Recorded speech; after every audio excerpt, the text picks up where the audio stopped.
(10시) 업앤다운입니다. 개장 이후에 1시간 동안의 흐름 함께 살펴보겠습니다. 네, 오늘 양시장을 보시면요. 보합권에서 굉장히 제한된 흐름 속에서 하락하는 모습들이 나타나고 있는데요. 미국 시장에서 고용이 꾸준하게 둔화되는 가운데 이런 부분들 금리 인하에 대해서는 긍정적으로 보고 있지만 한편으로는 경기 둔화에 대한 리스크를 함께 자극하고 있습니다. 이렇게 지표가 혼재된 쪽으로 해석이 나오는 가운데 오늘도 이슈나 테마 종목들의 상승세가 눈에 띄고 있는데요. 현재 구간 거래소부터 먼저 살펴보겠습니다.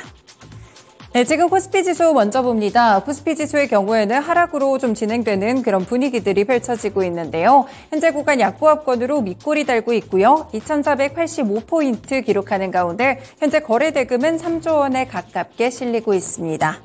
네, 오늘 하락 출발했던 코스피 시장 계속해서 약보합권의 움직임을 가져갑니다. 현재 구간에서도 지지부진하게 플레이가 나오고 있고요. 어제 2,500선 이탈한 뒤에는 2,490선도 현재 구간에서는 하락 쪽으로 내려왔고요. 2,480선대 중반대를 기록하고 있습니다. 수급적인 흐름에서는 개인의 매수세 여전히 이어지는데요. 1,482억 원 사자세를 기록하는 가운데 외국인도 643억 원 힘을 보태주고 있습니다. 반면 기관을 보시면 현재 금융투자를 중심으로 2,125억 원 매도 우입니다. 현재 업종별로 보시면 하락하는 업종들이 하나둘씩 더 늘어나는 분위기가 연출되고 있는데요. 오늘 가장 많이 밀리는 섹터는 철강 금속 섹터입니다. 현재 구간 1.8% 하락으로 보시면 포스코홀딩스를 포함해서 철강 관련 종목들 일제히 좀 하락세를 기록하고 있고요. 섬유 의복 섹터는 계속해서 좀 부진한 흐름으로 0.9% 내림세를 기록하고요. 통신이나 기계, 음식료품 섹터도 1% 안쪽으로 하락하고 있습니다. 반면에 상승하는 섹터들 보시면요. 일단 가장 많이 오르는 섹터는 전기가스업으로 1.7% 강세를 보여주고 있습니다. 네, 어제 한국가스공사 수주 소식도 있었고요. 사실 간밤에 울산 쪽에서 대규모의 정전 사태가 좀 있었는데요. 그럼에도 불구하고 한국전력 쪽의 주가가 상승하고 있고요. 전기가스업 섹터를 함께 1.7%까지 끌어올리고 있습니다. 현재 구간 의약품 섹터도 0.4% 강세고요. 두 가지 섹터를 제외하고는 일제히 밀리거나 보합권 정도의 흐름입니다. 현재 의료정밀, 증권 그리고 서비스업 섹터까지 보합권에서 움직이고 있습니다. 넘어가서 시가총액 상위 종목들입니다. 네, 현재는 하락하고 있는 종목들이 훨씬 더 많죠. 사실 반도체 관련 종목들 최근에는 미증시와는 연동되지 않는 흐름을 기록하고 있는데요. 간밤에 또 AMD 측에서 새로운 칩을 출시를 했습니다. 엔비디아의 고객사들이 조금 이동하지 않을까 이런 이야기들도 나오는 가운데 SK하이닉스는 외국인 수급이 들어오며 오히려 1.4% 상승하고 12만 7,400원을 기록하고 있습니다. 삼성전자 보시면 0.4% 제한적인 하락 속에서 7만 1,500원 분위기를 잡아가고 있고요. 오늘 배터리셀 관련 종목들 나쁘지 않은 흐름을 시초가에 기록을 했었는데 결국에는 하락합니다. 현재 LG에너지솔루션도 0.7% 내림세로 42만 1,500원을 기록하고요. 아래쪽으로 조금 더 보시면요. 포스코홀딩스도 2.4% 정도의 하락세를 기록하고 있습니다. 현재 LG화학도 약보합권으로 내려가고 있는 분위기고요. 삼성 SDI까지 함께 체크해 보실까요? 현재 구간 1.6% 홀로 오르며 44만 500원을 기록하고 있습니다. 이 전고체 배터리 사업화 추진팀을 신설한다고 하는데 전고체 배터리 상용화에 속도를 내고 있습니다. 포스코퓨처엠도 탄력 많이 줄었죠. 0.4%가량의 상승으로 32만 원 정도를 기록하고 있습니다.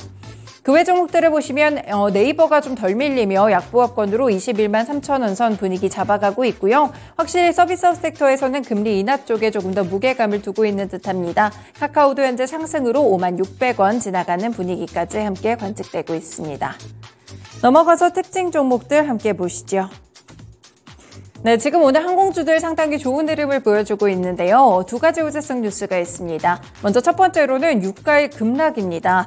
간밤에 보시면 이 브렌트유의 경우에는 선물 기준 3.8% 정도 하락하면서 75달러 선에 대한 이탈이 확인됐고요. WTI 기준으로는 마찬가지로 4% 이상의 급락세를 기록하게 되면서 70달러 선 아래쪽으로 내려왔습니다. 이렇게 WTI가 7월 이후에 처음으로 70달러 선 아래쪽으로 내려온 것이고요. 브렌트유도 마찬가지로 저점을 좀 기록하게 됐습니다. 네, 이렇게 유가가 좀 하락하는 이유에서는 결국 공급에 대한 증가도 있겠지만 최근에는 수요 둔화가 유가가 더 불거지고 있는데요. 미국 쪽에서의 수요 둔화 그리고 중국까지 함께 좀 일이 가세하게 되면서 수요 둔화에 대한 부분들이 공급에 대한 감산까지 이런 부분들을 함께 상쇄하면서 함께 유가가 급락하고 있습니다. 네, 결국에는 유가가 하락하게 되면은 항공주들에게는 호재로 작용하게 되는데요. 비용을 줄일 수 있는 효과를 내겠죠. 그래서 대부분의 항공 종목들 오늘은 상승불을 켜고 있는 모습 확인되고 있습니다. 그 가운데 아시아나항공과 대한항공 보시면 함께 또 동반해서 상승하고 아시아나항공의 경우에는 오늘 상승세의 기록폭 캔들상으로 좀 큰 폭으로 기록이 되고 있는데요. 지금 주가도 3% 이상 오르며 1,770원을 기록하고 있습니다. 이 유럽연합의 경쟁 당국이 대한항공과 아시아나항공의 기업 결합 심사를 내년 2월 14일까지 결론을 내리기로 했습니다. 일단 미국과 일본의 경쟁 당국 심사도 남은 과정이기는 하지만 유럽 쪽에서 워낙 험난한 그런 기조들을 거쳐왔었는데요. 일단 시점 자체가 구체적으로 정해지면서 불확실성을 조금 덜어냈다는 평가를 받고 있습니다. 그래서 오늘장 대한항공과 아시아나항공 그리고 그룹주들까지 함께 영향받으며 상승하는 모습 나타나고 있습니다. 넘어가서 코스닥 지수도 함께 확인해 보시죠.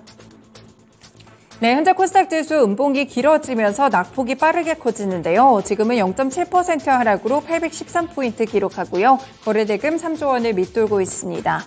네, 오늘 코스닥 시장 사실 출발은 상승이었습니다. 상승 유지된 구간 단 1분이었고요. 바로 하락으로 전환되면서 약보합권의 시세를 기록하다가 현재는 빠르게 저점이 낮아지고 있습니다. 이에 따라서 낙폭 확대 810선 초반대까지 내려앉았습니다. 수급적인 흐름에서는 개인의 매수세가 유입되고 있었는데요. 현재 구간에서도 1,483억 원 매수 우위고요. 외국인과 기관의 쌍끌이 매도세가 펼쳐지는데 외국인의 매도 물량 1,000억 원을 넘기고 있습니다. 기관 역시나 211억 원 팔자세로 집계됩니다. 시가총액 상위 종목들 보시면 현재 구간 하락하는 종목들이 많은데요. 결국 코스닥 시장에서 이렇게 지수가 흔들리는 부분들은 2차 전지 섹터들을 살펴보셔야겠습니다. 에코프로비엠과 에코프로 다시 한번 음봉이 길어지면서 상승에서 하락권으로 지금 다시 한번 길어지고 있는데요. 에코프로 무려 5거래일째 급락입니다. 오늘도 4% 밀리며 61만 4천 원 구간이고요. 에코프로비엠도 3거래일째 하락하면서 3%에 가까운 하락세 29만 2,500원으로 집계되고 있습니다. 장 초반에 상승했던 LNF도 현재 구간에서는 2% 가깝게 내림세로 전환됐다는 점 살펴보실 수 있겠고요. 이렇게 2차전지 소재 관련 종목들이 일제히 하락이 나오는 가운데 포스코 DX도 3% 정도의 내림세를 기록하고 있습니다. 그나마 좀 방어하는 시세 쪽은 제약바이오 섹터에서 많이 가져갔는데요. 지금 알테오는 1.9% 상승으로 7만 5천 원 구간 다시 한번 반등 주고 있습니다. HPSP의 경우에도 오늘장 하락으로 함께 진행되고 있고요. 아래쪽으로 셀트리온 그룹주들 가운데서는 제약 쪽에서 0.7% 상승, 리노공업은 이 종목 계속해서 상승 탄력을 올려갑니다. 오늘 다시 한번 20만 원 선 터치하면서 1.7% 상승이고요. 20만 1,500원에서 거래되고 있습니다. 네, 어제 YG엔터테인먼트 블랙핑크의 재계약 이슈로 들썩였던 엔터 종목들 다시 한번 조용해지면서 차익 나오고요. JYP 엔터테인먼트 0.9% 하락하고 있습니다. 마지막으로 특징 종목들 살펴보시죠.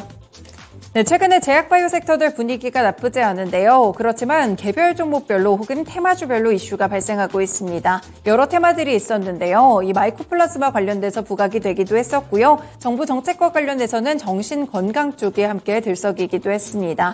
제약바이오 섹터에서는 비만약 치료제까지 최근에 이슈가 굉장히 많이 플레이가 나오고 있는데요. 오늘은 강한 쪽이 마이코플라즈마와 관련된 종목들입니다.